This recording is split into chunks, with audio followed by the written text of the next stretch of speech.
রাত 4:30 বাজে। চারদিক অন্ধকারাচ্ছন্ন। মাইকে আজানে ধ্বনি ভেসে আসছে। কিছুক্ষণ পরে অন্ধকার কেটে চারদিকে ফর্সা হয়ে যাবে।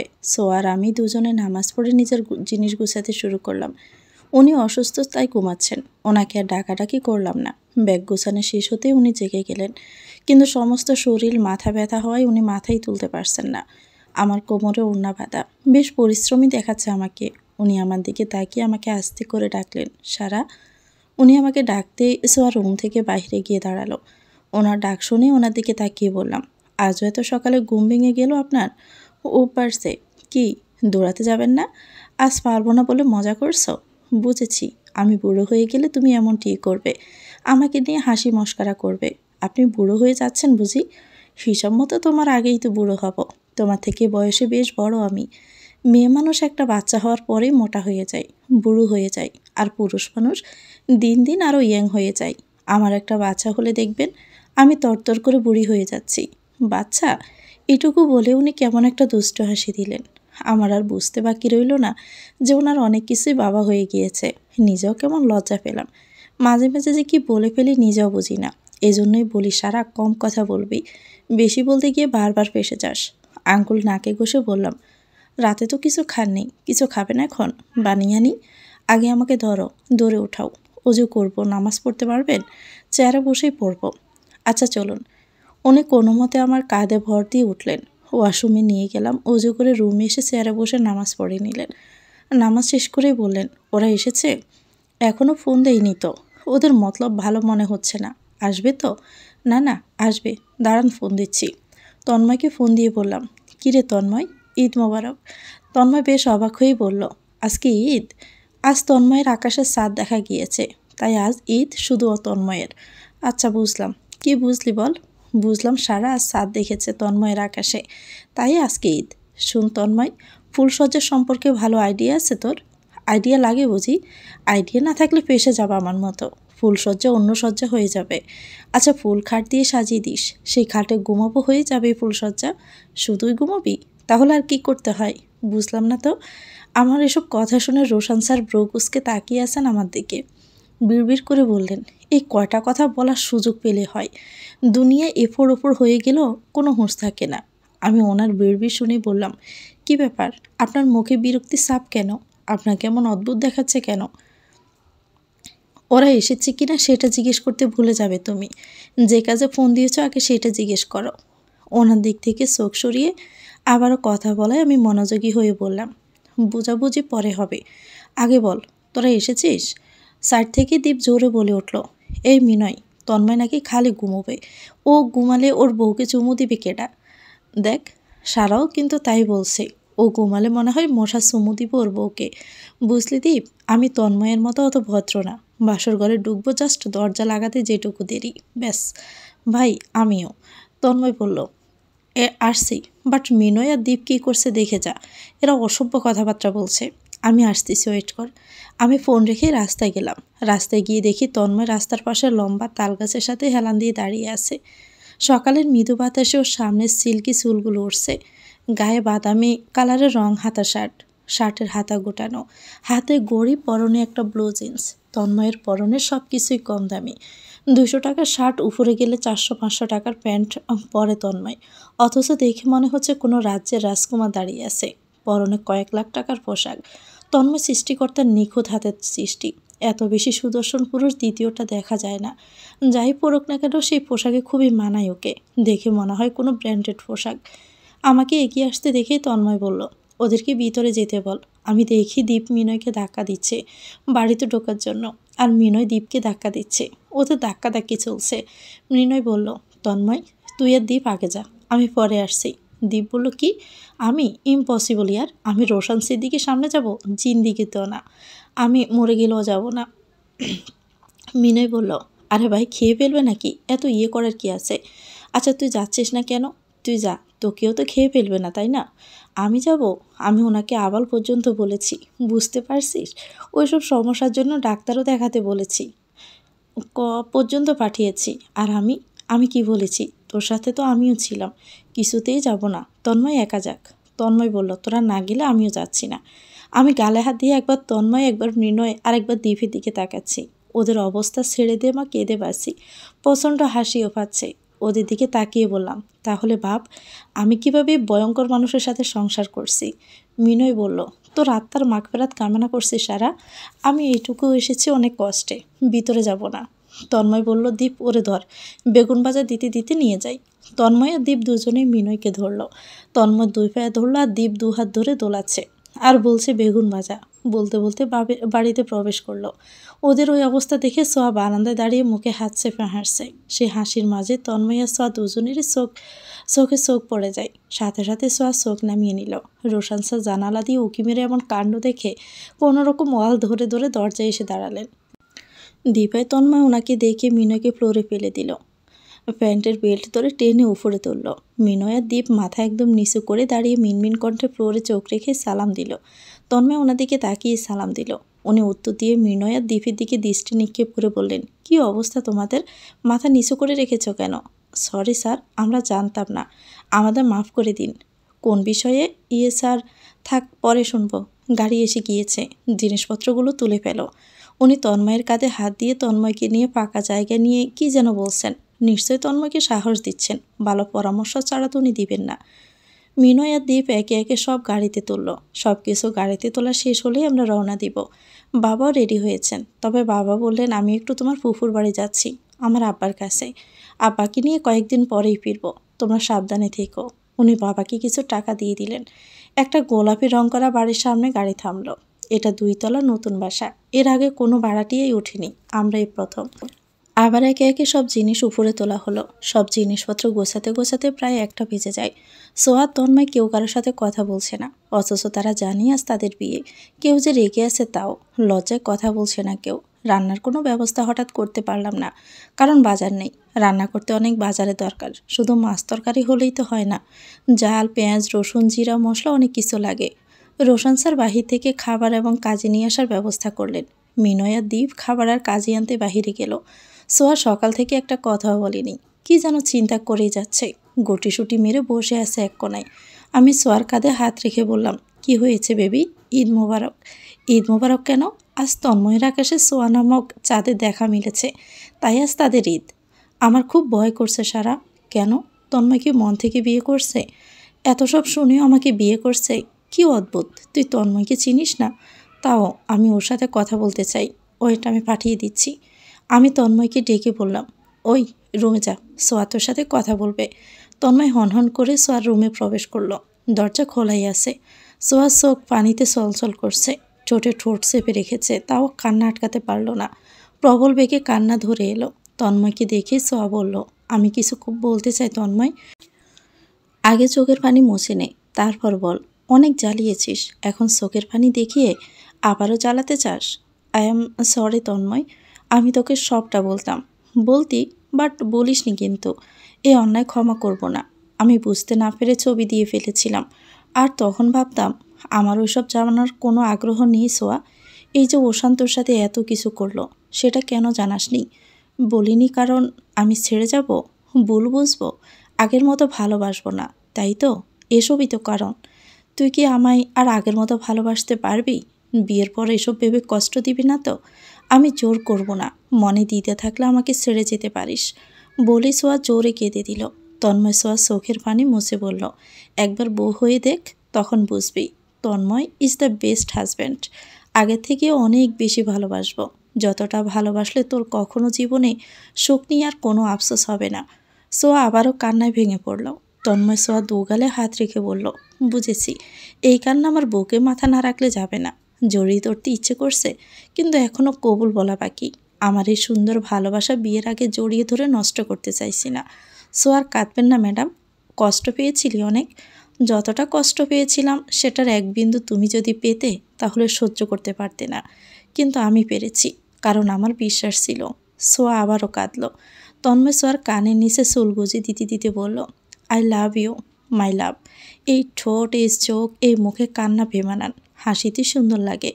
কথাটি শুনে মুহূর্তের মাঝে সোয়ার চোখ মুখ আনন্দে চকচক করে উঠল। ওদের কথোপকথনে ভীষণ খুশি খুশি লাগছে আমার। মুচকি হাসি ঠোঁটে নিয়ে রুমে প্রবেশ করলাম। রুমে এসে দেখি উনি পাঞ্জাবি পরার চেষ্টা করছেন। আমাকে দেখে থমকে গেলেন। বোধহয় হাসির কারণ খোঁজার চেষ্টা করছেন। ওনার চোখে চোখ পড়তে আমি হাসি চেপে ওনার কাছে গিয়ে বললাম, আমাকে ডাকলেন না কেন? বলে ওনাকে পাঞ্জাবি পরতে সাহায্য করলাম। উনি কেমন ড্যাব ড্যাব করে তাকিয়ে আছেন আমার দিকে। ওনাকে এভাবে তাকিয়ে থাকতে দেখেই বললাম, তাকিয়ে আছেন কেন? দেখছি। কি? তোমাকে। আমি কি নতুন হয়েছি যেভাবে দেখছেন? ও রোজই তো নতুনত্ব খুঁজে পাই তোমার মাঝে। সিনেমাটিক ব্যাপার স্যাপার বলছেন, তা হয়তো বলছি। একটা রিকোয়েস্ট ছিল। কি? শাড়ি পরবে আজকে? ওই ব্লু শাড়িটা পরবো। যাও তাহলে পরে এসো। ওয়াশরুমে গিয়ে গোসল সেরে নীল শাড়িটা পরে বেরিয়ে এলাম। মাথায় এখনও টাওয়াল পেঁচানো। আয়নার সামনে এসে দাঁড়িয়ে নিজের দিকে নিজে কতক্ষণ তাকিয়ে রইলাম। আমাকে কি শাড়িতে একটু বেশি সুন্দর লাগে? এত সুন্দর লাগছে কেন আমাকে? আয়নায় চোখ গেল খাটে বসে থাকা সুদর্শন শ্যামপুরুষ মানুষটির দিকে। তাকে আজ ব্লু পাঞ্জাবিতে ভীষণ সুন্দর দেখাচ্ছে। এই থমথমে একটু গম্ভীর টাইপ মানুষের গম্ভীর চাহনিতে বারবার আমি হারিয়ে গিয়েছি দূর অজানায়, যেখানে ওনার প্রতি আমার ভীষণ ভালো লাগা কাজ করছে। এই শ্যাম সুন্দর পুরুষটা অন্য সব পুরুষের থেকে আলাদা। তাকালেও অন্যরকম লাগে, রেগে গেলেও অন্যরকম লাগে, কথা বলার এক্সপ্রেশনটাও অন্যরকম, ভালোবাসা প্রকাশ করলেও অন্যরকম লাগে। তার এত এত সব অন্য রকমের ভিড়ে বারবার মন হারাচ্ছি আমি। উনি বুঝতে পারলেন আয়নায় আমি ওনাকে দেখছি। উনি গলা জাড়া দিয়ে পরিষ্কার করে বললেন, একটা সেফটি পিন নিয়ে আমার কাছে এসো তো। আমি বেশ অবাক হয়ে বললাম, কেন? আগে এসো না। একটা সেফটি পিন নিয়ে ওনার কাছে গিয়ে ওনার হাতে দিলাম। উনি সেফটি পিনটা নিয়ে পেটের যে সামান্য অংশটুকু উন্মুক্ত ছিল সেটুকু সেফটি পিন লাগিয়ে ডেকে দিলেন। সেফটি পিনটা লাগিয়েই বললেন, এভাবে কেউ পেট কোমর বের করে বরের সামনে ঘুরলে কি হয়েছে? আবার আমাকে উস্কানি দিচ্ছ? কিসের উস্কানি? বুঝতে পারছো না তাই না? না তো। বলে আমি মাথার টাওয়াল খুলে ভেজা চুল ঝাড়া দিলাম। সাথে সাথে চুলের বিন্দু বিন্দু পানি ওনার নাকে মুখে পড়ল। উনি মুগ্ধ হয়ে দেখছেন আমাকে। এরই মাঝে মিনয়টা চলে এলো। তন্ময়ের কেনা সে শাড়িও নিয়ে এলো। ওরা দুজন ম্যাচ থেকে এক কালারের পাঞ্জাবি পরে এসেছে। তন্ময়ের জন্য একটা শেরওয়ানিও কিনে নিয়ে এসেছে, সাথে খাবার এবং কাজী। এরই মাঝে তরি, পিহু আর রোহানও হাজির হলো। এ প্রথমবার তরি এবং সোয়া মুখোমুখি। তরি সোয়াকে দেখেই চিনে ফেলল। সোয়া তরির দিকে চোখ তুলে তাকাতে সাহস পাচ্ছে না। তরি নিচ থেকে এসে বলল, আপনি সত্যি খুবই সুন্দর সোয়া আপু। মুহূর্তে সোয়া কেমন ইমোশনাল হয়ে গেল। তরিকে জড়িয়ে ধরেই বলল, তোমার সংসার ভেঙে আমি সংসার শুরু করতে যাচ্ছি। আমি সারা জীবন তোমার কাছে অপরাধী হয়েই থাকব। তরি বলল, যা হওয়ার সেটা তো হয়ে গেছে আপু। আপনার জন্য বরং আমি বেঁচে গিয়েছি। আমাকেও ক্ষমা করে দিন। না জেনে অনেক গালি দিয়েছি, অনেক খারাপ ভেবেছি। নিজেকেই অপরাধী লাগছে এখন। আগে বলুন আমায় ক্ষমা করেছেন কিনা। পাগলি মেয়ে, তুমি অনেক সুখী হও জীবনে। আপনার জন্য আমি আমার নিজের হাতে বানানো হলুদের গহনা শাড়ি এনেছি। আপনার গালে হলুদ মাখিয়ে দুই বোনের সম্পর্ক পাকাপোক্ত করতে চাই। আমার তো হলুদের কথা মাথায় ছিল না। ভাগ্যিস তরি নিয়ে এসেছে। আমি, তরি আর পিহু তিনজনে মিলে সোয়া তন্ময়কে হলুদ মাখিয়ে দিলাম। হলুদ শেষ করে সোয়াকে লাল বেনারসি পরিয়ে খুব সুন্দরভাবে সাজালাম। তন্ময়কে সোনালি কালারের শেরওয়ানিতে দারুণ লাগছে। আমাদের চারজনের সাক্ষীতে ওদের দুজনের বিয়ে হয়ে গেল। বিয়েবাড়ির সব ধরনের খাবারই বাহির থেকে এনেছে। খাওয়ার বিয়ে শেষ হতে হতে 4টা বেজে যায়। উনি তো অসুস্থ, বাহিরে যেতে পারবেন না, তো ওনাকে রুমে রেখে আমরা চলে গেলাম তন্ময় এসে ছোট্ট ঘরটিতে। ফুলের দোকান থেকে তাজা তাজা সব রকমের ফুল নিলাম। উনি আমাকে বলে দিয়েছেন বাসর ঘর যেন খুব সুন্দর করে সাজানো হয়। ফুল কেনার টাকাও পাঠিয়েছেন। আমরা সকলে মিলে ওদের বাসর ঘর খুব সুন্দর করে সাজালাম। একটা জিনিস ভেবে দারুণ লাগছে আজ। ওশানের জন্য এই দুটো মেয়ের জীবনই নষ্ট হচ্ছিল। সেই দুটো মেয়ের আজ দারুণ বন্ধুত্ব। তরির অতি আনন্দের সাথে সোয়ার বাসর ঘর সাজাচ্ছে। মুখে দারুণ হাসি লেগে আছে। সেই হাসিতে মিনয় মুগ্ধ হচ্ছে। বারবার তাকিয়ে দেখছে তরিকে। কি মিষ্টি লাগছে আজ তরিকে। কেউ ভেবেছিল এই মেয়েটা একদিন এত হাসবে, স্বাধীন একটা জীবন পাবে। কথায় কথায় কেউ ধমকাবে না, গালি খেতে হবে না, কারো অবহেলায় বাঁচতে হবে না। এই মেয়েটার হাসি একটু বেশি সুন্দর, হাসলে দারুণ লাগে। অথচ এই মেয়েটার হাসির প্রশংসা কেউ কোনোদিন করেনি, কেউ হাসাতেও চেষ্টা করেনি। তরি সৌন্দর্য ন্যাচারাল, কোনো কৃত্রিমতার ছোঁয়া নেই। যেটুকু আছে ওইটুকু খাঁটি সোনা। আজ এই হাসি খুশি মেয়েটাকে দেখে প্রাণ জুড়িয়ে যাচ্ছে। ওশানের এই কৃতকর্মের ফল কি মেয়েটাকে প্রশান্তি দিচ্ছে? তরি একদিন কত অভিশাপই না দিয়েছে এই সোয়াকে। আর সেই তরি সোয়ার সুখ শান্তির জন্য প্রার্থনা করছে। আজ তরি বোঝে কেউ কারো সংসার ভাঙতে পারে না। খারাপ মানুষ নিজ থেকেই খারাপ হয়। তরির বানানো গহনাতে সোয়ার গায়ে হলুদ হবে এটাও কি কারো জানা ছিল? আমার চোখের সামনে এত সুন্দর হাসি খুশি পূর্ণ মানুষগুলোকে দেখে দারুণ আনন্দ হচ্ছে। ইয়েস, আমি পেরেছি, অনেক কিছু পেরেছি। সব প্রিয় মানুষদের হাসি ফিরিয়ে দিতে পেরেছি। এই সব কিছুর জন্য একটা মানুষের সাপোর্ট পেয়েছি, সে ছাড়া হয়তো কিছুই সম্ভব হতো না। আমার শ্যামসুন্দর মানুষটি না থাকলে নিজেই তলিয়ে যেতাম কোথায় তার ঠিক নেই। এমন সাপোর্টিভ মানুষ পেয়েছি বলেই আমার পক্ষে সব সম্ভব হয়েছে। জীবন সত্যিই সুন্দর। সোয়াদ তন্ময় বাসর ঘরে প্রবেশ করেছে। বাহিরে সিঁড়িতে দ্বীপ আর মৃণয় গালে হাত দিয়ে বসে আছে। দেখে মনে হচ্ছে পালের জোড়া গরু মারা গিয়েছে। আমি, পিহু আর তরি তিনজনে অন্য রুমে বসে গল্প করছি। পিহু বলল, আচ্ছা তরি আপু, ভাইয়ার বন্ধুর কি হয়েছে? তরি বলল, কই জানি না তো। পিহু বলল, জিজ্ঞেস করে আসি। সিঁড়ির দিকটা বেশ অন্ধকার। পিহু দীপকে মৃণয় ভেবে দীপের কাঁধে হাত রেখে বসে পড়ল আর বলল, কি হয়েছে ভাইয়া তোমার? বাবাকে কি বলবো তোমার বন্ধুর বিয়ে দেখে তোমারও বিয়ে করতে মন চাচ্ছে? দীপ এক লাফ দিয়ে সিঁড়ি থেকে নেমে বলল, ও মাই গড, মেয়ে মানুষের স্পর্শ, সব শেষ আমার। এখানে মেয়ে এলো করতে। পিহু এবার বুঝতে পারলো এটা তার ভাই না, ভাইয়ের বন্ধু। মেয়ে মানুষের স্পর্শ আমি শেষ। এই কথাটা শুনে পিহুর বেশ বেস্টিজে লাগলো। পিহু দাঁত কিরমির করে বলল, কি ব্যাপার, ষাঁড়ের মতো এমন চিল্লাচ্ছেন কেন? অদ্ভুত। দীপ বুকে ফু দিয়ে বলল, তুমি আমার গায়ে হাত দিয়েছো কেন? মেয়ে মানুষকে আমি ভয় পাই।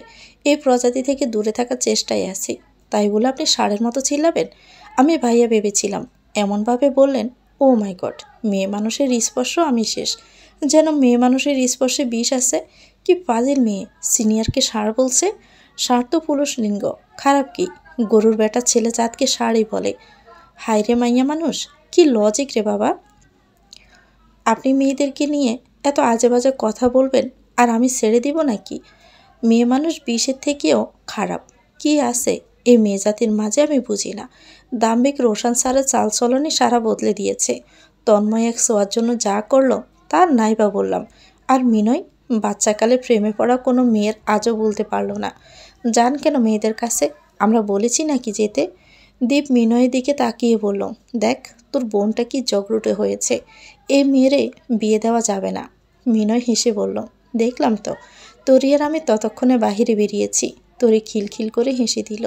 দীপের উজ্জ্বল শ্যামবর্ণ মুখটা ঝগড়ায় পরাজিত হয়ে থমথমে আছে। তরির খিলখিল হাসির দিকে মিনয় আচমকাই তাকালো। মিনয়ের চোখ জুড়ে মুগ্ধতা খেলা করছে। তরির খিলখিল হাসির শব্দ মিনয়ের কর্ণকহরে যেন শ্রুতি মধুর শোনাচ্ছে। না হলে কি কেউ ওইভাবে দুই ঠোঁট কিঞ্চিত পাকা করে মৃদু হেসে তাকিয়ে থাকে কারো মুখপানে? আজ আমি বহুবার একটা নোটিশ করেছি যে মিনয় গভীরভাবে তাকাচ্ছে তরির দিকে। মিনিটও কয়েকবার করে তাকাচ্ছে। পিহু এবার কটমট করে বলল, তরি আপু চলো, আমরা বাসায় চলে যাই, এদের সাথে আর থাকবো না। তরি বলল, হ্যাঁ চলো, রোহান ঘুমিয়ে পড়েছে, ওকে কোলে করে নিয়ে যাওয়াটাই মুশকিল হয়ে যাবে। বেশি দূর তো না, চলো বাগে যোগে নিয়ে নিব। আমিও বললাম, আমাকেও যেতে হবে। মিনয় বলল, সবাই যাবে, আমরা কি বাসরঘর পাহারা দিব নাকি? আমরাও তো যাব।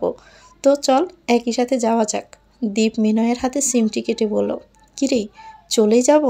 আমাদের প্ল্যান ছিল না ওদের একবার ডিস্টার্ব করা, মনে নেই তোর? মিনয় দুষ্ট হাসি দিয়েই বলল, তন্ময়ের বাসর রাত আর আমরা ডিস্টার্ব করব না তাই আবার হয় নাকি? দীপ আর মিনয় হুট করে গিয়ে তন্ময়ের ঘরে দরজা ধাক্কাতে শুরু করলো আর বলল, এ তন্ময় দরজা খোল, গিফটও দিলামই না। তরি বলল, আরে আরে এসব কী করছেন? ছিছি। বেশ কিছুক্ষণ ডাকাডাকির পর তন্ময় গিয়ে দরজা খুলে বুকে হাত বেঁধে দরজায় দাঁড়িয়ে বলল, কি সমস্যা, ঘুমাবি আমাদের সাথে? মিনয় পকেট থেকে কিছু একটা বের করে তন্ময়ের হাতে দিয়ে বলল, সারাকে যে গিফট দিয়েছি তুই পাবি না তাই কি হয়? তন্ময় মিনয়ের মুখে প্যাকেটটা গুজে দিয়ে বলল, শালা তুই খা। দীপ তন্ময়ের শেরওয়ানির দিকে উকিঝুঁকি দিয়েই কিছু একটা দেখছে। মিনয়ও তাই করছে। তন্ময়ের চোখ মুখ ভালোভাবে দেখছে। তন্ময় ব্রু কুঁচকেই বলল, কি কাহিনী, কি কি দেখছিস? আস্তে করে মিনয় বলল, লিপস্টিক খাইছিস কিনা চেক করলাম। শালা ডাপার বলে তন্ময় দরজা লাগিয়ে দিল ঘরের। আমরা যে যার বাসার উদ্দেশ্যে বেরিয়ে পড়লাম। আকাশ কেমন মেঘলা হয়েছে হঠাৎ, শীত প্রায় চলেই এসেছে। এই অসময়ে আবার আকাশ মেঘলা কেন? মিনয়ের কোলে রোহান রয়েছে। হাঁটতে হাঁটতে তরি মৃণয়কে উদ্দেশ্য করে বলল, আপনি তো খুব ফাজিল আছেন। দীপ চিল্লাইয়ে বলল, রাইট, আপনি রাইট বুঝেছেন। মিনয় চোখ রাঙিয়ে দীপের দিকে তাকিয়ে বোঝালো, ডোন্ট ডিস্টার্ব আস, আমাদের মাঝে কথা বলিস না। অনেক কষ্টে কথা বলার একটু সুযোগ পেয়েছি। মিনয় বিস্ময়ের সাথে তরির দিকে তাকিয়ে বলল, কেন কেন কেন শুনতে চান? হুম, চাই তো। তন্ময় ভাইয়াকে বলা কথাটা আমি কিন্তু শুনে ফেলেছি। মিনয় বেশ লজ্জা পেয়ে গেল। তরির দিকে তাকিয়ে লজ্জা মিশ্রিত হাসি দিল। তারপর বলল, কনগ্রেচুলেশন, প্রথম দিনেই আপনি বিজনেসে বাজিমাত করেছেন। একটা ট্রিট পাচ্ছি তো? হুম, দেওয়া যাবে। আর ধন্যবাদ সাহায্যের জন্য। ওয়েলকাম।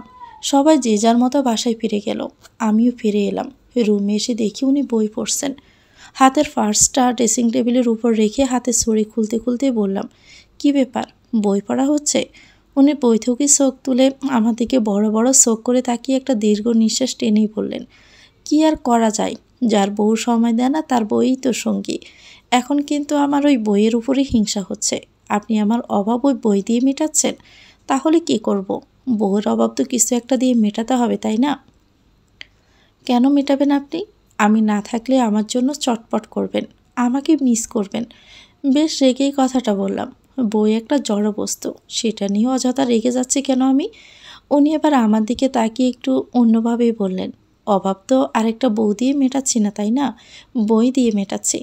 আমি ভয়ানক রাগি চোখে ওনার দিকে তাকালাম। উনি বোধহয় ভয়েই পেলেন। সাথে সাথে চোখ সরিয়ে নিয়ে আবার বইয়ের দিকে মনোযোগ দিলেন। আমি তেজক্রিয়ভাবেই নিয়ে বললাম, কি বললেন আপনি? আরেকটা বউ? এসবও ভাবেন নাকি আপনি? উনি আমার মুখের কাছে কান এগিয়ে এনে বললেন, কি বললে? শুনিনি। শুনেননি তাই না? ঘরের সব কিছু ভেঙে ফেলবো কিন্তু আমি। আপনাকেও ভেঙে চড়ে ফেলবো। আপনি আরও একটি বিয়ের কথা ভাবতে শুরু করেছেন? উনি বইটা বন্ধ করে থুতনিতে 4 আঙ্গুল ঠেকিয়ে আমার দিকে ট্যাপ ট্যাপ করে তাকিয়ে আছেন। কি যেন দেখছেন আমার রাগের চোখে মুখে তাকিয়ে। ওনার দু চোখ জোরে মুগ্ধতা। এই মানুষটা কি জানে না তার এই চাহনিতে আমি এলোমেলো হয়ে যাই? মাদকের মতো কাছে টেনে নিয়ে আসে আমাকে। উনি একটুও এদিক সেদিক তাকাচ্ছেন না, একই দৃষ্টিতে তাকিয়েই আছেন আমার দিকে। আমি ঝগড়ার মুডেই বললাম, ওভাবে তাকিয়ে কি দেখছেন? ভাবছি। কি ভাবছেন? তুমি এত সুন্দর কেন সুইটহার্ট? এই যে সুইটহার্ট শব্দটা শুনে হঠাৎই বুকের মাঝে কেমন একটা অদ্ভুত ভালো লাগা কাজ করলো। সে ভালো লাগা বুঝতে না দিয়ে অভিমানের সুরে নিয়েই বললাম, আমি সুন্দর, তাও আরেকটা বিয়ে করতে চান? অসুন্দর হলে কয়টা বিয়ে করতেন? উনি হেসে বললেন, তোমাকে রাগানো কত সহজ দেখো। আরও একটা বিয়ে তো দূরে থাক, অন্য কোনো মেয়ের দিকে কোনোদিন তাকানোর রুচিও আমার আসবে না কখনো। আমার দু চোখ তোমার মুগ্ধতায় আটকে গিয়েছে। নির্দিষ্ট কারো মুগ্ধতায় দু চোখ আটকালে কি অন্য কিছু দেখতে ইচ্ছে করে? শুনুন, আমি যদি মরেও যাই তবুও কিন্তু আপনি আরেকটা বিয়ে করবেন না। কথাটি বলেই আমি জানালা লাগাতে গেলাম। বাহিরে এলোমেলো বাতাস শুরু হয়েছে। মনে হচ্ছে জ্বর আসবে এক্ষুনি। এরই মাঝে আড়ষ্ট দুটো হাত আমার কোমরে নেমে এলো। আমি বুঝতে পারলাম মানুষটা উনি ছাড়া আর অন্য কেউ না। কাঁধে থুতনি ঠেকিয়ে উষ্ণ নিঃশ্বাস ছাড়লেন। আলতো করে কোমর জড়িয়ে ধরে ঘাড়ে মুখ গুজে বললেন, কি যে সব বলো না তুমি, এসব বলতে নেই। তোমাকে মিস করছিলাম, তীব্রভাবে মিস করছিলাম। একটু সময় রাগও হচ্ছিল, বিরক্ত হচ্ছিলাম, তাই তোমাকেও একটু রাগিয়ে দিলাম। এখানে উঠে এলেন কিভাবে? কষ্ট হয়নি আসতে? কিছু পেতে হলে তো কষ্ট করতেই হয়, তাই না? কি পাওয়ার কথা হচ্ছে? পরীক্ষার পরে গিফট দেওয়ার কথা ছিল, আমি কিন্তু বলিনি। মুহূর্তের মাঝে চোখ মুখ লজ্জায় লাল হয়ে গেল আমার। উনি সেই কথা এখনও বলেননি? আমি তো ভুলে গিয়েছিলাম। লজ্জা চুপ করে রইলাম আমি। উনি নেশাত্মক কণ্ঠে বললেন, এই উস্কানিমূলক আবহাওয়া বলছে সেই গিফট পাওয়ার উত্তম সময় এখনই। বাহিরে জড়ো হওয়া, হিম বাতার জুম বৃষ্টি, বিদ্যুতের ঝলকানি, মেঘের গর্জন, শরীরে শীতল অনুভূতি, সাথে প্রিয় মানুষটার আদরের সঙ্গ, সব মিলিয়ে দারুণ এক অনুভূতি সৃষ্টি হচ্ছে হৃদয়ে। এই দারুণ আবহাওয়ায় মনে হচ্ছে জীবনের শ্রেষ্ঠ ভালো লাগাময় অনুভূতিটুকু হৃদয়ে দোলা দিচ্ছে। আকাশের মেঘ বুঝে প্রেমবর্ষণের জন্য আজ জ্বরছে। বৃষ্টির সাথে প্রেমের নিশ্চয়ই কোনো কানেকশন আছে। শীতল হাওয়ার সাথেও রোমাঞ্চকর অনুভূতিরাও নিশ্চয়ই যোগসূত্র আছে। তা না হলে বৃষ্টি এলে প্রিয় মানুষের সঙ্গ কেন এত বেশি ভালো লাগে? শীতল হাওয়ায় কেন প্রিয় মানুষের আত্মার সাথে মিশে যেতে ইচ্ছে করে? নিচতলায় বাড়িওয়ালা খুব জোরে গান ছেড়েছেন, আমারও পরানো যাহা চাই তুমি তাই গো। গানের সুরে মন মাতোহারা করে তুলছে। নিচে কামিনী ফুলের মিষ্টি সুবাস নাকে আসছে। শ্যামসুন্দর মানুষটা আমাকে জড়িয়ে ধরে আদরে আবদার করেই যাচ্ছে। সে তখন থেকে কাঁধে থুতনি ঠেকিয়ে জড়িয়ে ধরে রেখেছে আর আমার সাথে বৃষ্টি দেখছে। তাকে বাধা দিতে ইচ্ছে হচ্ছে না, বরং আজ একটু বেশি ভালো লাগছে। তার প্রেম, তার ভালোবাসা, তার আদরের স্পর্শ সবই ভীষণ ভালো লাগছে আমার। কিছুক্ষণ পর আবার দুষ্টমি ভরা কণ্ঠে বললেন, বারবার আমি তোমার কাছে আসি, তুমি আসো না কেন? কখনো নিজে থেকে আমাকে কিস করনি। আমার বার্থডেতে গিফট হিসাবে কিস চেয়েছিলাম, কি বলেছিলে? পরীক্ষার পরে। এখন তো পরীক্ষাও শেষ, ওয়েদারটাও উস্কানিমূলক, তাই গিফটটা আজই চাই। সত্যি তো? সেদিন লজ্জা পেয়ে বলেছিলাম পরীক্ষা শেষ হোক। আজ কি বলবো তাহলে? নিজে থেকে কিভাবে কিস করব? মিনমিনে কণ্ঠে বললাম, আপনি না সিক আজ? এসব কথা কি হচ্ছে? আমি আর সিক? তুমি গিফট দিলে মনে হচ্ছে সুস্থ হয়ে যাব। বইয়ের আদরের উপর আর কোনো মেডিসিন নেই। উনি আমাকে আবার ওনার দিকে ঘুরিয়ে ঠোঁট এগিয়ে বললেন, গিভ মি। হঠাৎ কী ভেবে যেন দারুণ লজ্জা লাগছে। কিভাবে চুমু দিব?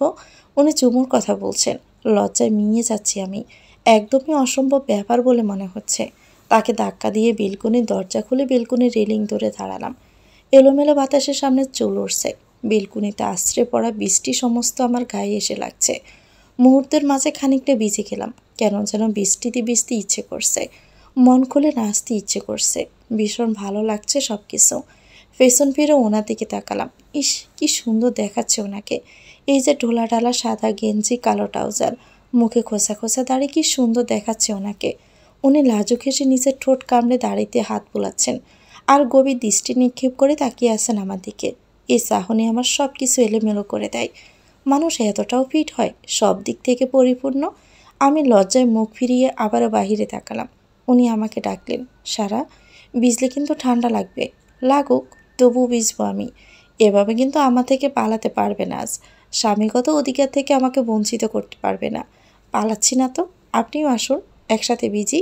আমি গেলে কিন্তু বাড়াবাড়ি হয়ে যাবে, কিছু করে ফেলবো কিন্তু, অনর্থক হয়ে যাবে। আচ্ছা, আপনাকে তাহলে আসতে হবে না, অনর্থকও করতে হবে না। আপনি অসুস্থ, ভিজলে আপনার ঠান্ডা লেগে যাবে। তুমি না এলে কিন্তু আমাকে যেতে হবে, আর গেলে বুঝতেই পারছো কি হতে পারে। বারবার কিসের ভয় দেখাচ্ছেন? আমি কোনো ভয় পাওয়া মেয়ে নই, তাই না? তাই তো। ওকে, কাম। এরই মাঝে বিদ্যুৎ চলে গেল। রুম অন্ধকারচ্ছন্ন হয়ে গিয়েছে। আকাশে বিদ্যুতের জলকানিতে দেখা যাচ্ছে সুদর্শন এক পুরুষ দাঁড়িয়ে আছে রুমের মধ্যে। উনি ডাকলেন, সারা, রমেশের লাইটটা অন করো। কেন, ভয় পাচ্ছেন? পাচ্ছি। বেলকুনিতে পরি দাঁড়িয়ে আছে। অনেক দিনের শখ পরির সাথে রোমাঞ্চ করার। মনে হচ্ছে আগে করেননি। কথা বলে সময় নষ্ট করছো। রুমে এসো না কুইক, না হলে আমি কিন্তু আসছি আমি।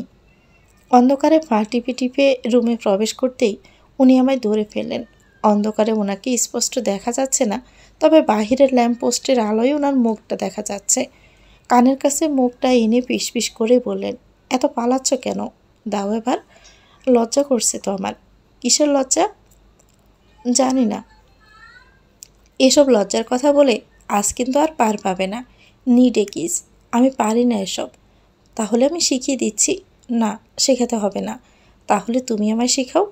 তাও পারবো না, আমি কিছুই পারবো না। এভাবে পারবো না আর পারি না বলে বলে আমায় ফাঁকি দিচ্ছ তুমি। আজ কিন্তু পারতেই হবে তোমাকে। ছাড়ুন আমাকে, আমি লজ্জা পাচ্ছি। উনি আমার ডান গালে হাত রেখে বাম গালে চুমু দিয়েই বললেন, এভাবে কিস দিতে হয়। আমি যেভাবে দিলাম তুমি চাইলে একটু ভিন্নভাবেও দিতে পারো, হিন্দি ভূমির মতো। চিহ, আমি পারবো না। উনি আমায় ছেড়ে দিয়েই বললেন, ওকে, লাগবে না, বুঝেছি। ভালোবাসো না আমায়, তাই না? নিশ্চয়ই অন্য কারোর সাথে কমিটেড তুমি। নিশ্চয়ই কাউকে কথা দিয়ে রেখেছ বরকে কোনো দিনও চুমুটুমু দিবে না। ফাইন, দিতে হবে না। চিহ, কাকে কথা দিব আমি? এমন কেউ নেই আমার। আছে কিনা নেই I don't know. Good night. রাগ করলেন নাকি? আমার রাগ এখনও দেখোনি তুমি, তাই জানো না। এবার বুঝবে রাগ।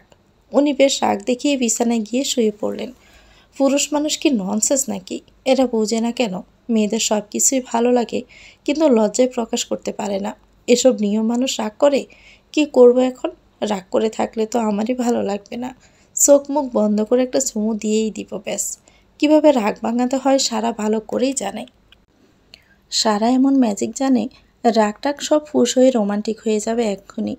বেলকনির দরজা বন্ধ করে চেঞ্জ করে একটা হালকা গোলাপি নাইটি পরে ফোনে টর্চ অন করে ওনার পাশে শুয়ে পড়লাম।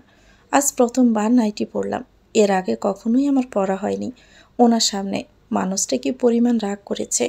আমার যে ইচ্ছে নেই চুমু দেওয়ার তা নয়, কিন্তু লজ্জা লাগছে, এটাই সমস্যা। উনি তো এদিকে তাকাচ্ছেনই না, মনে হচ্ছে খুবই রেগে গিয়েছেন। রাগটা ভাঙাতেই হবে। আস্তে করে বুকের উপরে হাত রাখলাম।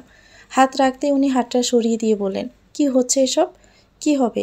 ওদিকে ঘুরে শুয়ে আছেন কেন? আমার মুখ দেখতে কি খুব বিশ্রী? একদমই ন্যাকামি করবে না। কথা বলতে ভালো লাগছে না, আমি ঘুমাবো। দেখুন কি পরেছি, যা ইচ্ছে পরো গিয়ে। হট ড্রেস পরেছি, নেকেট থাকলেও দেখার ইচ্ছে নেই। কি অসভ্য কথা বলেন আপনি, বাড়ি অসভ্য তো। বুঝতে পারলাম। মুখে কিছু বলে রাগ কমবে না, ভিন্ন কিছু করতে হবে। ওনার পরনে ঢিলাঢালা গেঞ্জির ভিতর কিছু না বলেই ঢুকে গেলাম। উনি বলে উঠলেন, আরে আরে কি করছো? বাকিটুকু বলার আগে ওনার দুগালে সুমনের আদর রেখে দিলাম। ঠোঁটে ঠোঁট মিলিয়ে কোনো কথা বলারই আর সুযোগ দিলাম না। সব লজ্জা অতিক্রম করে গেলাম। পুরুষ মানুষ বোধ হয় আদর আর ভালোবাসা পেলে সব রাগ বলে যায়। এরা নারীর ভালোবাসাতেই তুষ্ট। শুদ্ধ ভালোবাসা দিয়ে পুরুষ মানুষকে বশ করে রাখা যায়। নিমিষে সব রাগ বলে জড়িয়ে নিলেন ওনার সাথে। সহস্র চুম্বনের আদরে ভরিয়ে দিতে দিতে বললেন, আমি তো রাগই করিনি, এটা তো একটা ট্র্যাপ ছিল। আই লাভ ইউ বউ। মনে মনে বললাম, সম্পর্ক গাঢ় করতে মাঝে মাঝে এমন ট্রাপও বেস্ট। আরও একটি রাত ভালোবাসাময় মধুচন্দ্রিমার সাক্ষী হলো।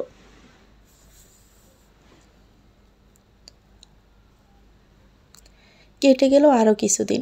উনি এখন সম্পূর্ণ সুস্থ হয়ে গিয়েছেন। শহরে শীত চলে এসেছে। সারাদিন কেমন ধোয়া ওঠা কুয়াশার মতো ছিল। আজ একটু রোদ ওঠেনি। দুজন মানুষের সংসার, উনি ইদানিং কী করেন তা জানি না। বেশিরভাগ সময় ব্যস্ত থাকেন, কিন্তু কেন, কি করেন উনি? প্রায়শই গভীর রাতে বাসায় ফিরেন আর বলেন কাজ ছিল। কি কাজ থাকে ওনার? হয়তো সত্যি কোনো কাজ থাকে। না থাকলে কেন বলবেন কাজ ছিল? উনি তো মিথ্যে কথা বলার মানুষ নন। বিকেলবেলা মনটা কেমন বিষণ্ণ লাগছে। ছাদ থেকে জামা কাপড় তুলে তন্ময়ের বাসা থেকে রওনা দিলাম। সোয়ার সাথে গিয়ে একটু আড্ডা দিলেও ভালো লাগবে। রাস্তার মাঝে তন্ময়ের সাথে দেখা হয়ে গেল। তন্ময় বাজার করছে। আমাকে দেখে হাত ইশারা করলো। তন্ময়ের কাছে এগিয়ে গিয়ে বললাম, কি বাজার করছিস নতুন বউর? তোর বান্ধবী তো আমাকে সমস্যায় ফেলে দিয়েছে সারা। কেন? মাছ মাংস এসব নাকি সে খায় না। মোট কথা তার এসব ভালো লাগে না। আলুর ভর্তা, ডিম, ডাল এসব নাকি তার খুবই প্রিয়। তাহলে তো ভালো বউ পেয়েছিস তন্ময়, তোর খরচ কম হবে। সে ভাবে যে তার শালাকে আমি বুঝতে পারি না। কিসের শালাকে? সে যে আমার বেকার জীবনে আমাকে বেশি প্রেশার দিতে চায় না বলে এসব বলে। আমি কি তা বুঝি না? সোয়ার লাইফস্টাইল কি আমি জানতাম? মেয়েটার কাছে ভালোবাসার দিক থেকে আমি হেরে যাচ্ছি সারা। ও এমনভাবে থাকে আমার সাথে, এমন ব্যবহার করে, কোনোভাবেই যে ও খাওয়া বা বিলাসিতায় কষ্ট পাচ্ছে সেটা বুঝতে দিতে চায় না। বরং আমার চেয়ে বেশি হিসাবিও। ওর ধারণা আমি বেশি খরচ করি।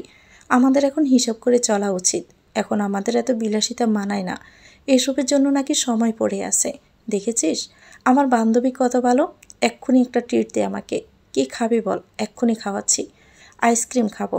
তুই আর তোর বান্ধবী কি আইসক্রিম ছাড়া আর কিছুই খাস না? জামাইয়ের মাথা খাওয়া বাকি আছে। হ্যাঁ, ওটাই বাকি আছে। বাজার করা শেষ তন্ময়? না, চিংড়ি কিনবো। তুই কিন্তু খেয়ে যাবি। ওয়াও, আই লাভ চিংড়ি। শোন, সোয়া চিংড়ি খেতে খুব পছন্দ করে। বিয়ের পর তো ওকে চিংড়ি খাওয়াতেই পারিনি। প্রচুর দাম বলে সোয়া একদমই নিষেধ করেছে কিনতে। তোর বান্ধবীকে চিংড়ি খাওয়াবো বলে তোর বান্ধবীর গলা জড়িয়ে ধরে খুব অনুনয় করে বললাম, জানো সোয়া, আমার খুব চিংড়ি খেতে ইচ্ছে করছে। কি করি বলো তো, প্রচুর দাম। আমার খেতে ইচ্ছে করছে। কথা শুনে সোয়ার হৃদয় যেন ব্যথিত হলো। দ্রুত ওর কাছ থেকে 500 টাকা বের করে দিয়ে বলল, তুমি এক্ষুনি বাজারে যাও আর বড় দেখে 4টা চিংড়ি কিনবা, সাথে একটা নারিকেল কিনবা। ইস, তোমার খেতে ইচ্ছে করছে আমি বুঝতেই পারিনি। তুমি না খাওয়া পর্যন্ত আমার শান্তি হবে না। অথচ সে জানেই না সে না খেলে আমার শান্তি হবে না। তাকে খাওয়ানোর জন্যই এত অভিনয়। সে নিজেকে খুবই চালাক ভাবে, অথচ তাকে বোকা বানাচ্ছি। কি অদ্ভুত তাই না তন্ময়? সোয়া বাসায় বসে ভাবছি তুই কখন বাসায় ফিরবি আর ও রান্না করে তোকে খাওয়াবে। আর তুই ভাবছিস কখন বাসায় যাবি আর সোয়া রান্না করে নিজে খাবে। দুজনের চাওয়া একই। ভালোবাসা কি সুন্দর তাই না রে তন্ময়? আমি সবসময় জানতাম সোয়া একটা লক্ষ্মী মেয়ে। আমাকে একবার ভালোবাসলে আমার সব অন্যরকম হয়ে যাবে। তন্ময়, কোনো সমস্যা হচ্ছে না তো চলতে? আরে না, কী সমস্যা হবে? সমস্যা এটুকুনি, ঘর ছোট, সোয়াকে প্রচুর বিলাসিতা দিতে পারছি না, এটুকুই। এক্সট্রা 2টা টিউশনি নিয়েছি। অভাব তো একটু থাকবেই তাই না? একদিন তোরা প্রচুর বড়লোক হবি, বুঝলি? বড়লোক না হলেও চলবে, তবে সোয়াকে ভালো রাখার মতো টাকা হলেই হবে। আন্টি কি কিছু জানেন? জানে। সোয়ার কথা মা আগেই জানতো। মা অনেক খুশিও এই বিষয়ে। যাক আলহামদুলিল্লাহ। তন্ময়ের বাসায় ঢুকেই দেখি সোয়া ঘরের নিচে মাটির চুলায় ফু দিয়ে আগুন জ্বালাচ্ছে। প্রচণ্ড ধোঁয়া হচ্ছে। সোয়া চোখ বন্ধ করে ফু দিয়ে যাচ্ছে উনুনের মুখে। ছোট্ট একটা হাঁড়ি চুলার উপরে বসানো আছে। তন্ময় এগিয়ে গিয়ে নিজেই বসে পড়ল। সোয়ার সাথে নিজেও ফু দিচ্ছে। কি অপূর্ব সুন্দর সেই দৃশ্য। দুজনেই একসাথে ফু দিচ্ছে। এরই মাঝে আগুন জ্বলে উঠল। দুজনে গাল ভরে হেসে উঠল।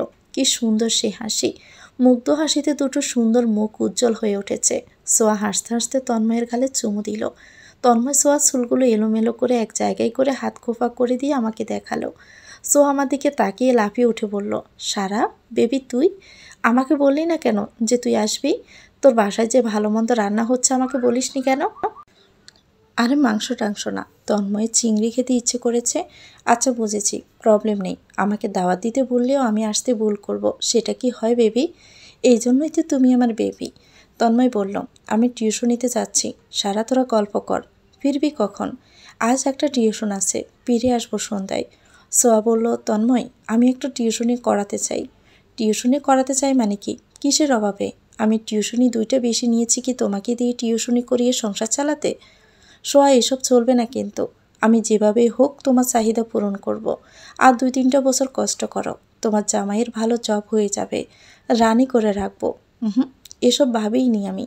একা ভালো লাগে না বাসায়। তাহলে বেবি নিয়ে নাও একটা। আমি তো বলছি না যে আমাদের মাত্র বিয়ে হয়েছে এখনই বেবি নিতে হবে না। রিজিকের মালিক আল্লাহ। আমাদের একটা বেবি থাকলেও চালাতে পারবো না এমন তো নয়। এই বয়সে বিয়ে করেছ, আবার এই বয়সে বাবা হওয়ার শখ। এই বয়স কত তোমার? বাবা হওয়ার সাথে বয়সের সম্পর্ক নেই। দেরি আছে ওসবের, বুঝলে? যাও তুমি, লেট হয়ে যাচ্ছে। যাচ্ছি, বাট যাও মাছ কেটে দিয়ে যাই। আমি করে নিতে পারবো। তুমি কি জীবনে মাছ কেটেছ? এসব তুমি পারবে না, আমার কাছে দাও। তুমি তো আমাকে শিখাতেই দিচ্ছ না। ঘর মোছা, সবজি কাটা, কাপড় ধোয়া সবই তো তুমিই করো। না শিখলেও চলবে, আমি সারা জীবন ওসব করে দিতে পারবো। তন্ময় মাছ আর বটি নিয়ে বসে গেল। আমি মুখে হাত দিয়ে বসে বসে একটা হাই তুলেই বললাম, আমার মতো সিঙ্গেলের সামনে এসব কি শুরু করলি তোরা? এমন প্রেম বাপের জন্মেও দেখিনি। তন্ময় আমার দিকে তাকিয়ে বলল, তুই সিঙ্গেল? রোশন স্যার কি জানে? রোশন ফোশনকে আমি চিনি না। Whose the person? ও আচ্ছা, চিনিস না? স্যারকে জানাতে হচ্ছে বিষয়টা। আমি বলবো তুই বানিয়ে বানিয়ে মিথ্যে বলেছিস আমার নামে। মেয়ে মানুষের মাথায় আল্লাহ এত ফেঁস দিয়েছে। আমিও সোয়া দুজনেই হাসছি খুব। তন্ময় মাছ ধুয়ে বেরিয়ে পড়ল। সোয়া পিছু পিছু এগিয়ে গিয়ে বলল, আজ কিন্তু তাড়াতাড়ি ফিরবে তন্ময়। তন্ময় সোয়ার কপালে ঠোঁট শুয়ে বলল, দ্রুত ফিরে আসবো। কি হয়েছে? মন খারাপ কেন? মায়ের কাছে ফোন দিয়েছিলাম, তারপর আমার বয়স শুনে কেটে দিয়েছে। মন খারাপ করো না, রাগটা মিটে যাক। ওরা নিজেরাই কথা বলবে। মা বাবা কি কোনোদিনও আর আমার সাথে কথা বলবে না? আমার মন খারাপ করে মেনে নিবে, তার সে ব্যবস্থা আমিই করব। তন্ময় চলে গেলে সোয়াকে বললাম, আচ্ছা বেবি, তোর কি খারাপ লাগে না কখনো? কী নিয়ে? এই যে আগে অনেক বিলাসবহুল জীবন ছিল তোর। আমার তো মনে হয় আমি আগের থেকেও বেশি বিলাসবহুল জীবনযাপন করছি। নিজেকে কোনো রাজ্যের রানী মনে হয়। আর তন্ময় অনেক কেয়ারিং। এত কেয়ারিং মানুষ আমি জীবনেও দেখিনি। ও আমাকে এত ভালোবাসে, আমার মনে হয় জীবনের শুরুটা ওর সাথে না হয়েই অনেক কিছুই আমি মিস করেছি। ভালো থাকা, সুখে থাকা অনেক সহজ, শুধু চাহিদার সাধ্যের মধ্যে রাখতে হয়। তোদের দেখেও ভালো লাগছে সত্যি। আজ যাই তাহলে। কই যাবি? না খেয়েও কোথাও যাওয়া চলবে না। বলে আসিনি তো। এসে না পেলে ভাববে কই হারাই গেছি। সে তো বউ পাগল লোক। সব ছেলেই কি এমন? হয়তো এমনই, আবার সবাই না একই হতে পারে। আচ্ছা আমি আসি বেবি আজ। নো বেবি, কোথাও যাওয়া হবে না। অন্য একদিন খাবো। সত্যি আমি বলে আসিনি। সোয়ারহাজ কত পরিবর্তন। কলেজে গাড়িতে করে চলাফেরা করা মেয়েটা আজ উনুনে ভাত রান্না করেও কতটা সুখী। ভালোবাসা সত্যিই সুন্দর। কলেজের সাইড দিয়ে হাঁটতে হাঁটতে পুরনো লাইব্রেরির সামনে এসে দাঁড়ালাম। লাইব্রেরির পাশে বেশ বড় একটা ফুচকা চটপটি দোকান। দোকানদার আমাকে আগে থেকেই চিনে। আমাকে দেখেই বলল, আপা আজ এই সময় এখানে? আপনার দলবল কই? আমি স্বভাবসুলভ হেসে বললাম, এদিকেই বাসা নিয়েছি, একটু ঘুরতে এসেছিলাম। চটপটি দিব? না, আজ খেতে ইচ্ছে করছে না। মন খারাপ আপা? না, এমনি, পরে এসে খেয়ে যাব। এরই মাঝে একটা রিক্সা আমার সামনে থেকে অতিক্রম করে বলল, দড়াটানা যাবেন? জি যাব। রিকশায় উঠে বেশ মন খারাপ লাগছে। সেই দুপুর থেকে তার কোনো খোঁজ নেই। একটাবার আমাকে ফোনও করলো না। মানুষ কি এত বিজি থাকে যে 1 মিনিট ফোনও দিতে পারে না? ভিতর থেকে কেউ একজন বলে উঠল, শুধুই তার দোষ। তুমি কেন তাকে ফোন দাওনি? সে পুরুষ মানুষ, অনেক ঝামেলায় থাকে। তুমিও তো ফোন দিতে পারো। আমি কেন ফোন দিব? সে যদি আমাকে ভালোবাসে নিশ্চয়ই সে আমাকে ফোন দিবে। সে না দিলে আমিও দিব না। নিজেই নিজের সাথে যুদ্ধ করছি। এরই মাঝে ফোনে মেসেজের রিংটোন বেজে উঠল। এই যে সব মান অভিমান এক মুহূর্তের মাঝে উধাও হয়ে গেল। ফোনের স্ক্রিনে বাড়ছে শ্যামসুন্দর পুরুষ নামটা। মেসেজটা ওপেন করেই দেখি লেখা আছে, নিশ্চয় রেগে আসো, সরি, কান ধরছি দেখো, I really missed you. Phone সার্ভিসিংয়ে ছিল তাই ফোন দিতে পারিনি। কি ছিল এই একটা মেসেজে? একটা মেসেজ পেয়ে মনটা ভালো হয়ে গেল। এই যে মনে মনে তার বিরুদ্ধে শত অভিমান সব উড়ে গেল। রিকশায় আসতে আসতে দেখে রাস্তার পাশে হালকা গোল্ডেন কালার মতো সুন্দর একটা জ্যাকেট ঝুলানো। জ্যাকেটটা দেখে চোখ জুড়িয়ে গেল। সাথে সাথে পার্স খুললাম, পার্সে 5,000 টাকা আছে। সেদিন আম্মু পাঠিয়েছে জামাইকে শীতের কাপড় কিনে দেওয়ার জন্য, কিন্তু উনি খুব রাগ করেছেন। বরং আব্বু আম্মুর জন্য শীতের কাপড় কিনে আমাকে পাঠিয়ে বলেছিলেন আব্বু আম্মুকে টাকাটা ফিরিয়ে দিয়ে আসবে। কিন্তু আমি গিয়েছিলাম, তবে আব্বু বা বাবা কেউই ফেরত নেয়নি। বলেছে আমি যেন তাকে না জানিয়ে কিনে দেই। রিকশা থেকে নেমে দোকানে ঢুকে জ্যাকেটের দাম জিজ্ঞেস করতে কর্মচারী বলল, আবার 7,500 দাম। সো কপালে তুলে তাদের দিকে তাকালাম। তাদের দাম বলাটা আমার পছন্দ হয়নি। অমায়িক হাসি হেসে বললেন, আপা নেম, কম রাখা যাবে। খুব কৌতূহল নিয়ে জিজ্ঞেস করলাম, কত কম নেবেন? 100 টাকা কম রাখা যাবে। উনি আবারও কথা না বলে চোখ কপালে তুলেই তাকালাম। যা মনে আসছে তা মুখে প্রকাশ করতে না পেরে অদ্ভুত ভঙ্গিতে তাকালাম। তারা আবারও অমায়িক হেসে বলল, আপা 500 কম রাখবো। এই মিন্টু, জ্যাকেটটাই আপাকে প্যাকেট করে দে তো। চোখে মুখে বিরক্তি ভাব এনে বললাম, 500তে দিবেন ভাই? 7,500 টাকার পোশাকের দাম 500 টাকা শুনে বোধহয় দোকানের মালিক সহ সকলের চোখ কপালে। মনে হলো কোনো জোকস শুনেছে। এই টাইপ একটা হাসি দিয়ে বলল, আপা কিনতে আইছেন নাকি ইয়ার্কি করতে আইছেন? কি মনে হয় তাই বলে 500 টাকা দাম বলবেন? তাহলে কত বলবো? গোল্ডে মিক্সড করা পোশাক নাকি এটা? এত কোনো ব্র্যান্ডও নয়। ইয়ার্কি কি আপনারা পাইছেন? এত দাম বলেন যে মানুষ কনফিউজড হয়ে যায়। দাম বলা উচিত। কি করব, দাম যদি সঠিকটাও চাই তাও মানুষ দামাদামি করে। কারণ মানুষ জানে আপনারা 1 টাকার জিনিস 10 টাকা দাম চান। এখন বলেন কত হলে দিবেন? 3,000 লাস্ট দাম আপা। পছন্দ হয়েছে খুব, তাই পছন্দের মানুষের জন্য নিচ্ছি। কাপড় যেন এলোমেলো না হয়, বুঝছেন? আমার জামাই কিন্তু পুলিশ, বলে দিবে এই দোকান থেকে কিনেছিলাম। আপা কোনো বাজে রিপোর্ট দিয়েন না যেন। আমরা কিন্তু আপনাকে ঠকাইনি। এই আপাকে আরও 200 টাকা ফেরত দেন নাস্তা খেতে। আরও 200 টাকা ফেরত দিয়ে হাতে প্যাকেটটা ধরিয়ে দিল। দোকান থেকে বেরিয়ে একা একা হাসতে হাসতে গড়িয়ে যাচ্ছে। যেখানে সেখানে ঢপ মারা অভ্যাসে পরিণত হয়ে গিয়েছে। বাসায় ফিরে রুমের লাইট অন করে প্যাকেটটা রেখে বসলাম। কিছুক্ষণ পরে উনি এলেন। বাহিরে দাঁড়িয়ে কলিং বেল চাপছেন। দরজা খুলতে উনি মিষ্টি হেসে ঘরে প্রবেশ করলেন। আমি ঠ্যাস মেরেই বললাম, কী ব্যাপার আজ এত দ্রুত বাসায়? উনি সোফায় বসে পায়ের মোজা খুলতে খুলতে বললেন, আজ এত দ্রুত মানে? আমি তো রোজই দ্রুত বাসায় ফিরি, 2-1 দিন লেট হয়। 2-1 দিন? বাবা, প্রায় রাত 12টা বাজে। হাতের ঘড়ি খুলতে খুলতে বললেন, মাঝে মাঝে একটু কাজ থাকে, বোঝো না কেন তুমি? আমি পায়ের উপর পা তুলে বসে পা দুলাতে দুলাতে বললাম, ভাবছি এখন থেকে আমিও রোজ বাহিরে থাকবো, রাত 12টা করে বাসায় ফিরবো। উনি কপাল টান টান করে তাকিয়ে বলেন, চেঞ্জ করে এসে শুনছি বাকিটা। ওয়েট।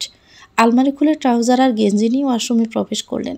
কিছুক্ষণ পর কালো ট্রাউজার আর সাদা গেঞ্জির উপরে কালো শীতের কোট পরে এলেন। আমার বিপরীত পাশের সোফায় বসলেন। উনিও পায়ের উপর পা তুলে বসলেন। কোটের 2 পকেটে হাত গুজে রাখা, কপাল টান টান করে আমার পায়ের দিকে তাকালেন। আমি যে পায়ের উপর পা তুলে নাচাচ্ছি তাতে নুপুরের রিনচিন শব্দ হচ্ছে। কালো জর্জেট শাড়িতে পা দুটো বেশ ফর্সা দেখাচ্ছে।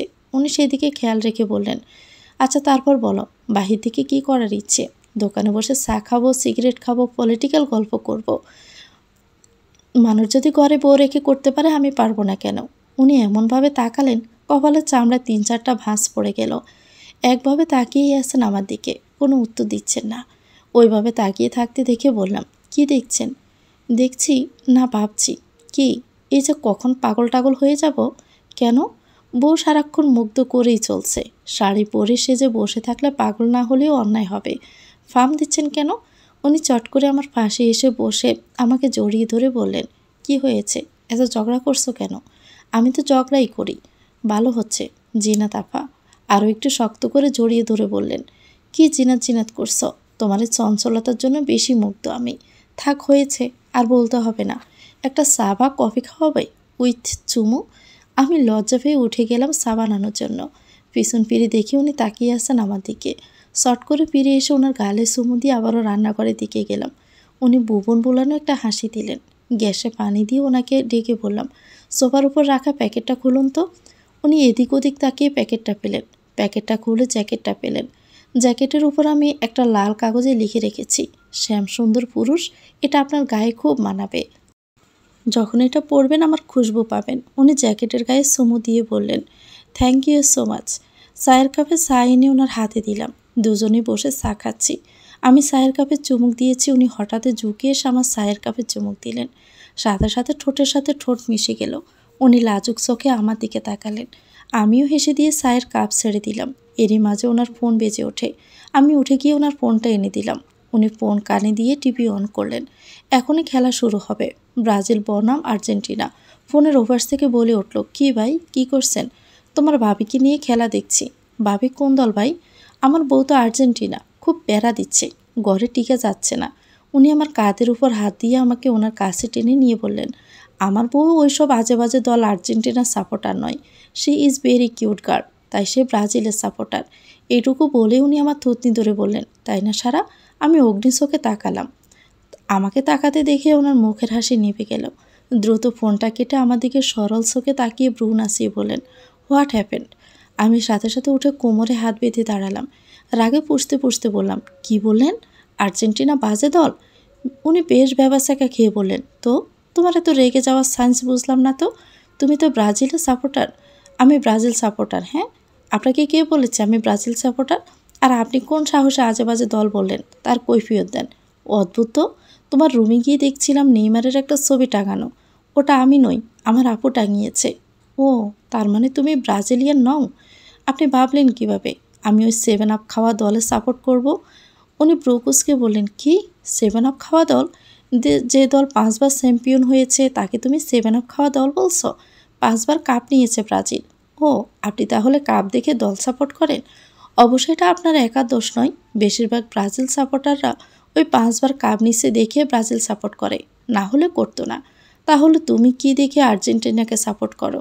আমি খেলা দেখে দল সাপোর্ট করি। আমি একজন রিয়েল দর্শক, যে কাপ দেখে নয়, বরং খেলা দেখে ভালো দল দেখে সাপোর্ট করি। আর্জেন্টিনা ভালো খেলে, তাহলে ব্রাজিল এতবার কাপ পেল কেন? ভালো না খেললে কি কেউ কাপ পায়? কাপটা ভাগ্যের ব্যাপার, বুঝছেন? কাপ পাইছে বলেই কি ভালো হয়ে গেল? আমরা আর্জেন্টিনার সাপোর্টাররা কাপ দেখি না। আমাদের কাছে হারলেও আর্জেন্টিনা ভালো, জিতলেও আর্জেন্টিনাই ভালো। হ্যাঁ, ওটা জাতীয় স্লোগান তোমাদের। হোক জাতীয়, আপনারা বলতে বলেছি আমি? না, আমার এই ব্যাপারে কিছু বলার নেই। তোমাদের কিছু থাকুক বা না থাকুক, মুখ তো আছে। 7 আপ তো আর নেই। ভালো করে 7 আপ খান, বুঝছেন? সিসি, তাই বলে 7 আপ? গোল দিয়েছিল জার্মানি দল। তোমাদের এত আনন্দ কেন বুঝলাম না। তখন কিনে জার্মানির সাপোর্টার হয়ে গিয়েছিলে। নিজেরা না পেরে অন্য দেওয়া গোল নিয়ে মাতামাতি। লজ্জা থাকা উচিত। কি, এত বড় কথা? আমার লজ্জা নেই? উনি খিলখিল করে হেসে উঠলেন। সেই হাসিতে শরীরের রাগের পরিমাণ আরও বেড়ে গেল। ওনাকে হাসতে দেখেই বললাম, এমন বিশ্রীভাবে হাসছেন কেন? মেজাজটাই খারাপ করে দিচ্ছেন। ইচ্ছে হচ্ছে আমি ভিতরে ঢুকে কয়েকটা গোল দিয়ে আসি টিভির। না হলে দেখতেন কি পরিমাণে গোল দিতাম। 7 আপ খেতে ইচ্ছে হচ্ছে নাকি তোমার? শুনুন, আজে কথা বলবেন না কিন্তু। আপনাদের 7 আপ আপনারাই খান। আমার মনে হচ্ছে তোমরাও 7 আপ খাওয়া উচিত, তা না হলে রাগ কমবে না তোমার। আমি কিছু বলার আগেই উনি উঠে এসে আমাকে জড়িয়ে ধরে গলায় 7টা চুমু দিয়ে বললেন, নাও 7 আপ খাইয়ে দিলাম। ওনার গাল ভরা হাসি, ভীষণ মিষ্টি হাসি। ঠোঁট কামড়ে ধরে গভীর দৃষ্টিতে তাকিয়ে আছেন আমার দিকে। ওনার চোখও কেন যেন হাসছে। আকস্মিক ওনার এমন কাণ্ডে আমি হতভম্ব হয়ে গেছি। কি বলবো বুঝতে পারছি না। উনি আমার থুতনি ধরে বললেন, তাও রেগে থাকবে? চাইলে তুমিও আমাকে 7 আপ খাওয়াতে পারো, যেভাবে আমি খাওয়ালাম। সরি, 7 কেন, মিলিয়ন বিলিয়ন ছাড়িয়ে যেতে পারো, আমি একটু রাগ করবো না। লজ্জায় চোখ নামিয়ে ফেললাম। কী যে সব বলেন না উনি। আমাকে ওনার বুকের সাথে জড়িয়ে ধরে বললেন, কিভাবে রেগে যাও তুমি? যত রাগো তত ভালো লাগে। তুমি কি পাগল? আমি বাচ্চাদের মতো খেলা নিয়ে ঝগড়া করে ঘরে অশান্তি করব?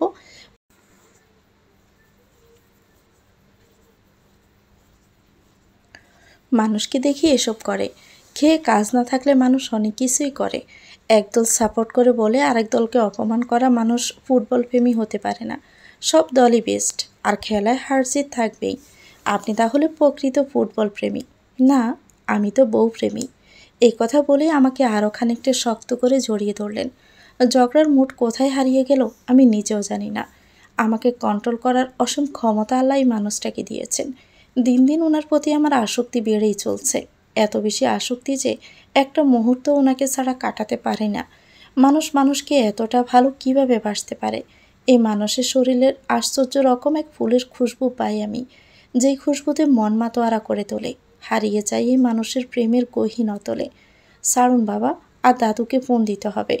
উনি আমায় ছেড়ে দিয়ে বললেন, আচ্ছা ফোন দাও। উনি সোফায় বসে পূর্ণ মনোযোগ দিয়ে খেলা দেখছেন।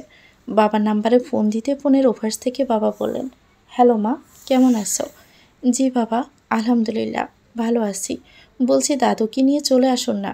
আর কতদিন পরের বাড়ি থাকবেন? এই তো আসবো মা। পরের বাড়ি কোথায়? তোমার ফুফু আসতেই দিচ্ছে না। কিন্তু আপনাদের ছাড়া আমাদের ভালো লাগছে না। বাবা কালই কিন্তু চলে আসবেন। আসবো মা, তার আগে আমার একটা ইচ্ছে আছে, সেটা পূরণ করে নেই আগে। কিসের ইচ্ছে বাবা? রোশনের কাছে ফোনটা দাও তো মা। আমি ফোনটা এগিয়ে দিয়ে বললাম, নিন, বাবা কথা বলবে আপনার সাথে। উনি ফোনটা কানে নিয়ে সালাম দিয়ে বললেন, বাবা এসব কি হচ্ছে? আজ না কাল, কাল না পরশু, এসব কেন করছেন? আমি যেন কাল ভোরে আপনাদেরকে এখানে উপস্থিত থাকতে দেখি। আসবো বাবা, তার আগে আমার কিছু স্বপ্ন আছে। সেসব স্বপ্ন আমি পূরণ করতে চাই, যদি তুমি অনুমতি দাও। কী স্বপ্ন বাবা? তোমার দাদু আমাকে মানুষ করতে অনেক কিছুই বিসর্জন দিয়েছেন। মানুষটা বুড়ো হয়েছেন, কিন্তু জীবনের কোনো শখ তার পূরণ হয়নি। আমি ভেবেছি আমার বাবাকে নিয়ে আমি সারা দেশ ঘুরব। আমার বাবাকে আমি সমুদ্র, পাহাড় সহ বাংলাদেশে দেখার মতো যা যা আছে সব দেখাবো। পাসপোর্ট করব, বাবাকে নিয়ে ইন্ডিয়াও ঘুরব, হজে নিয়ে যাব। আমার খুব ইচ্ছে হয়েছে নতুন করে দেশ বিদেশ ঘুরিয়ে দেখানোর। প্রতিটি বুড়ো মানুষেরই শখ থাকে, কিন্তু আমরা তাদের শখ আহ্লাদকে গুরুত্ব দেই না। নিজেরা ঘুরি, অথচ তাদের জন্য ঘোরাঘুরির মতো কোনো সামর্থ্য অর্জন করলাম তাদের নিয়ে ঘোরার কথাই ভাবি না। বাবা, আমি আপনার ছেলে হতে পেরে সত্যি গর্ববোধ করছি। আপনার এমন মন মানসিকতাই আমি ধন্য। আমি কিছু জমি বিক্রি করতে চাচ্ছি, তোমার কি আপত্তি আছে? না বাবা, কিসের আপত্তি? তাছাড়া টাকা আমার কাছ থেকে নেন, আপনার অ্যাকাউন্টে আমি পাঠিয়ে দিচ্ছি। তোমার এখন টাকার সমস্যা আমি জানি। তরি রোহানের খরচ, নিজের সংসার, এসব নিয়ে ভাবতে হবে না। সারা জীবন তো জমিয়ে রাখলাম, রেখে রেখে তোমার আম্মার ওষানের মতো অমানুষ খাইয়েছি। জমি দিয়ে কি হবে বাবা? তোমার জন্য যা রাখা আছে তোমার সমস্যা হবে না। তোমার দাদুর নামে যে জমি আছে সেগুলো তোমার আর রোহানের নামে লিখে দিতে চাচ্ছে। আর আমি সিদ্ধান্ত নিয়ে ফেলেছি, শহরের দিকে যে জমি আছে সেখান থেকে 5 শতক বিক্রি করে দিব, কিছু ব্যাংকে রেখে দিব, তুমি বাড়ি করার সময় নিও। আর বাকি টাকা দিয়ে তোমার দাদু আর আমি করব। বাবা, আপনার জমি যা ইচ্ছে করুন, আমার কাছে শুনে কেন লজ্জা দিচ্ছেন বলুন তো? তোমার কাছে না শুনলে আমি কিছুই করতে পারি না। তুমি আমার বল ভরসা সব। বাবা, আমার বিষয়ে কি কিছু ভেবেছেন? আমার সব সময় আমার জন্য খারাপ লাগছে, কিন্তু আমার পাপের কথা ভেবে খারাপ লাগা উধাও হয়ে যাচ্ছে। মানসিকভাবে খুব অশান্তিতে আছি, কি করব বুঝতে পারছি না। শোনো, ওই মহিলার নাম উচ্চারণ করো না। ওই মহিলাকে আগে শায়েস্তা করা উচিত ছিল। যেভাবে ওশানের বউ থাকতে আরেকটা বিয়ে দিতে উঠে পড়ে লেগেছিল, ঠিক সেইভাবে আমার আরেকটা বিয়ে করা উচিত ছিল। তাহলে নিজের সতীনের সাথে ঝামেলা করতে করতে আর ছেলের বউদের ঘরে সতীন আনার কথা ভাবতো না। ভুলটা আমিই করেছি। বাবা, আম্মা অনুতপ্ত। আইন যা শাস্তি দিবে তাই হবে। অনুতপ্ত হলে কি পাপ কমবে? জি বাবা, কেউ অনুতপ্ত হলে ক্ষমা করতে হয়। শোনো, তোমাদের আম্মা যা খুশি করো, তবে আমি ওই মহিলার মুখও দর্শন করব না। আমি আর একটা সেকেন্ড ওই মহিলার মুখ দেখব না। আপাতত যেখানে আছে থাকুক, বছরখানিক থাকুক, টাইট হয়ে যাবে। বাবা, আমি একটা জমি নেওয়ার কথা ভাবছি। কোথায়? শহর থেকে একটু দূরে, নিরিবিলি জায়গা। কি করবে, চাষ? না বাবা, অন্য প্ল্যান আছে, আপনাকে জানাবো। রাতে খাওয়া শেষ করে দুজনে কম্বল গায়ে দিয়ে শুয়ে শুয়ে ফোন চাপছি। ফোন চাপতে চাপতে বললাম, এখন কিসের জন্য জমি কিনবেন? কিনবো এমনি, ফাঁকা জায়গা জমি কেন? দেখি কি করা যায়। আরেকটা বিয়ে করে ওখানে নিয়ে তুলবেন নাকি? উনি ফোনটা রেখে আমার দিকে তাকিয়ে আমার নাক টেনে দিয়ে বললেন, সারাদিকে মাথায় এসবই করে নাকি? আজকালকার পুরুষদের কোনো বিশ্বাস নেই। লেখাপড়া তো কোনো নামগন্ধ নেই তোমার। লেখাপড়ার কথা কি ভুলে গেলে? পড়তে তো আমার ভালো লাগে না। কি ভালো লাগে তাহলে? এই যে যেমন আছি তেমনি। তুমি আমার বউ বুঝলে, সময় থাকতে পড়ালেখায় মন দাও। আমি কি চাকরি করব নাকি? যে এত পড়বো, পাশ করলেই তো হলো। কেন করবে না চাকরি? আমার বর চাকরি করে, তাহলে আমি কি জন্য চাকরি করব? আমি করি তো কি হয়েছে? তোমার করতে আপত্তি কিসের? বউয়ের ইনকাম খাওয়ার এত লোভ কেন? উনি কপাল কুঁচকে তাকিয়ে বলেন, কি? আমি বউয়ের ইনকাম খেতে চাচ্ছি? তাছাড়া নয়তো কি। আমারে মাফ করে দেন ম্যাডাম, আপনাকে আর পড়তে বলবো না। এই কথা বলে উনি ফোন রেখে কম্বল মুড়ি দিলেন। আমিও বেশ কিছুক্ষণ ফোন চাপাচাপির পর ঘুমিয়ে গেলাম।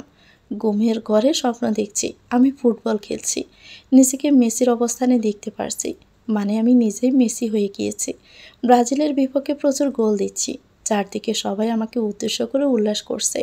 দর্শকের এমন উত্তেজনা দেখে ভীষণ প্রাউড ফিল করে মনে হচ্ছে এবার ফুটবলে এমন লাথি দিব, বল মাঠ ছেড়ে গ্যালারিতে গিয়ে পড়বে। বলটা পায়ের কাছে আসতে জোরে লাথি মেরে বলে উঠলাম, গোল। সাথে সাথে শোয়া থেকে উঠে বসলাম। আর তখনই বুঝতে পারলাম আমি কি ঘটিয়েছি। খাটের নিচ থেকে রোশান স্যার অদ্ভুত ভঙ্গিতে কোমরে হাত দিয়ে আমার দিকে তাকিয়ে আছেন। তার মানে কি আমি গোল গোল করে চিৎকার দিয়ে ওনার কোমরে লাথি মেরে নিচে ফেলিয়ে দিয়েছি? তো ভিউয়ার্স, গল্পটির নাম হচ্ছে একটা নির্জন প্রহর চাই। এটা গল্পের নবম অংশ। পরবর্তী অংশ পেতে চ্যানেলটিকে সাবস্ক্রাইব করে আমাদের সাথে থাকবেন।